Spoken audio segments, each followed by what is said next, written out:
Hello and welcome to devlog number 2. In my last video I said I was going to work on the combat and add health bars and stamina bars. I didn't get to the UI bars, but I did get a lot of the combat done. There's punching and kicking now. It's pretty similar to Mario 64. There's supposed to be 2 punches, but there's like a little bug where the first punch goes directly into the second punch, so it's almost like it's not there.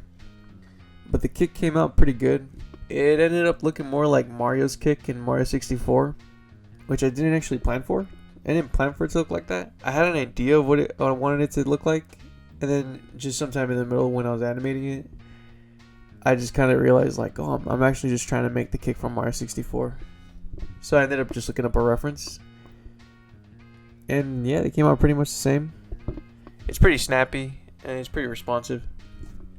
But moving on to what I think is the coolest addition to the game is playable characters.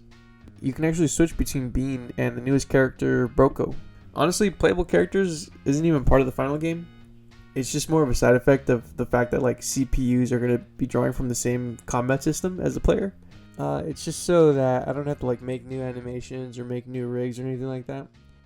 If I just rig it to match Bean, then basically every single new character can just use the exact same movement and combat animations that the main character is using. Let me get into what the character script is then. So basically, Bean has a character script attached to her that takes in like button presses and a direction. Using these values, you can tell the player when to jump and in what direction to jump in, or what direction to move in, or when to roll, or what directions to roll in. Basically, all the stuff you'd expect the player to do when you're using a controller, basically.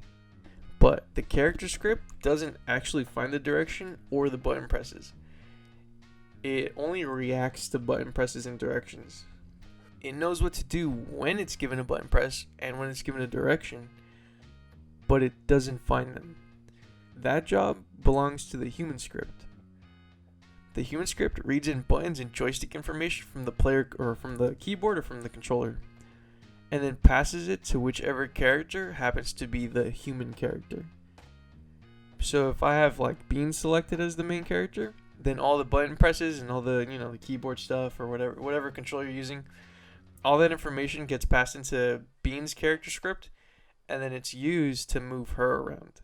But if you switch to like say Broco, then all the information from the keyboard and all that stuff gets passed to her instead, and then now you're basically controlling her.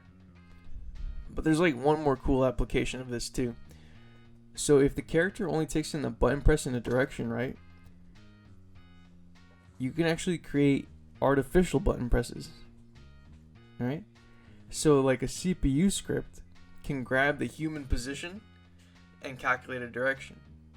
And it can also take that position and calculate a distance. And if that distance is small enough, the CPU can say, okay, well, we'll pass in like a boolean to like a character, whichever one is a CPU character in this instance, and then it'll pass in that button press, and then the AI will jump. Okay, so now you basically have every single character in the game that can be controlled by just passing in button presses and directions. So I guess I should go into a little bit about creating a new character. This is Broco. She's supposed to be like a smart, kind of sharp girl. Certainly smarter than Bean, I guess. So I copied Bean's model and stretched out the legs, stretched out the torso, kind of made it look like she has like sweatpants on too. Slimmed down the hips, changed the hair, and added the new face textures.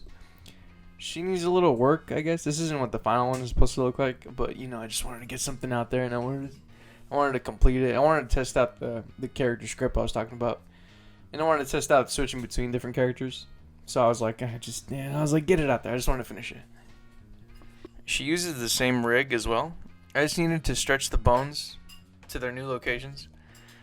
Like her hips obviously go a little bit higher, so the hip bone itself had to go a little higher. After that, she's just running and jumping, or she can run and jump just like Bean. Oh, there's also some music now. The intro was custom made. I made it in Mixcraft. It's like some music program. The background was also made in Mixcraft. Here, I'll just shut up for a second and let the music play for a bit.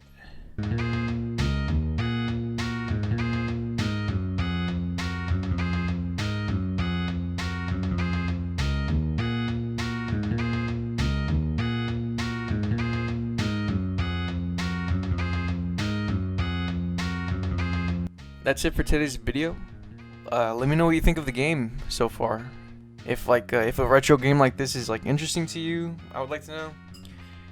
Or if you just want to leave a nice comment, that'd be nice too. Oh, and if you have any questions about the game too, yeah, leave that in the comments too. Just anything about the game, pretty much. I'm gonna be making a game design video about Light Poly and kind of describing what the game is supposed to be about. So please feel free. Subscribe if you want to follow the channel. I try to upload every Tuesday. Have a good day.